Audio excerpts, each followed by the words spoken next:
In the sleepy southern town of Rosefield, Louisiana, life moved slowly. People knew each other by name. The diner still had a jukebox, and Sundays were for church, fried chicken, and family. And at the center of it all was Pastor Elijah Moore, beloved shepherd of St. Matthew's Baptist Church. He wasn't flashy. He didn't drive a luxury car or demand riches from the pulpit. Elijah was just good. The kind of man who knew your kid's birthday, who helped bury your parents, who showed up with groceries when times were hard. So when Pastor Elijah collapsed mid-sermon one Sunday morning, gasping for breath and falling to the floor, it was like the heavens themselves cracked open. He never made it to the hospital. The town mourned. Candles were lit. Social media flooded with tributes. But the autopsy painted a darker picture.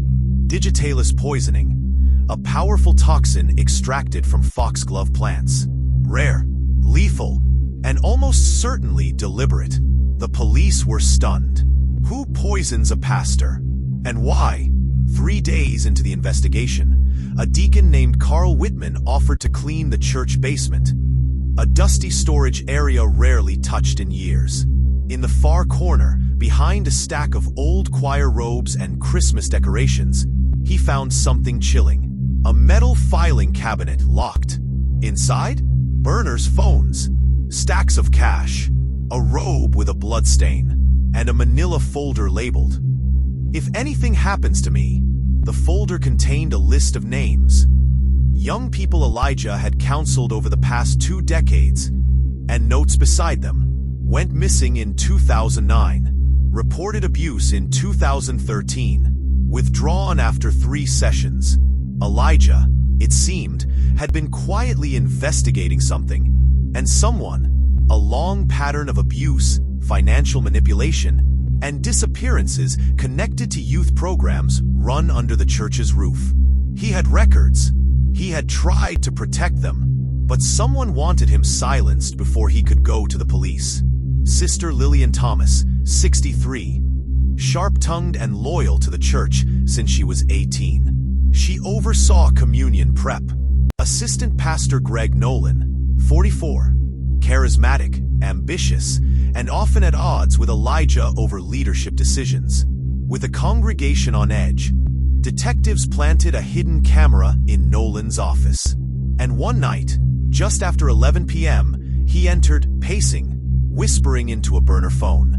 We had to do it. He was gonna burn it all down. That was enough for probable cause. Lillian cracked first.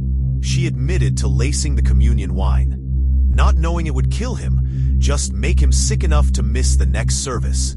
Elijah had found out about Nolan's embezzlement scheme, stealing from youth ministry funds, covering up complaints, and laundering through shell charities. He tried to stop it. They'd stopped him first. Both were convicted. Nolan for second-degree murder, Lillian for conspiracy and aiding. St. Matthew's closed for a year. The community struggled to rebuild. But Elijah's legacy didn't die. His notes led to the reopening of 3 cold cases, and several survivors came forward, finally heard after years in the shadows. Now, a small garden blooms outside the rebuilt church with a plaque that reads, "He walked in truth. He spoke for the voiceless. He stood even when it cost everything." For more real crime stories, hit that like button, subscribe to the channel, and turn on the notification bell so you never miss an update. Now, tell me, what do you think Pastor W.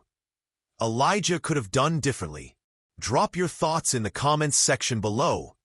I'm reading all of them. See you in the next one. Stay curious, stay safe.